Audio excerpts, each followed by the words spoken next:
Hello, today I'm in Seat Leon. In this video I'll show you how to navigate to points of interest.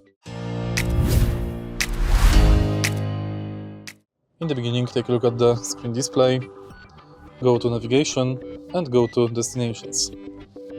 Select search and now find the point of interest you are interested in. For example, petrol station. Points of interest are located here.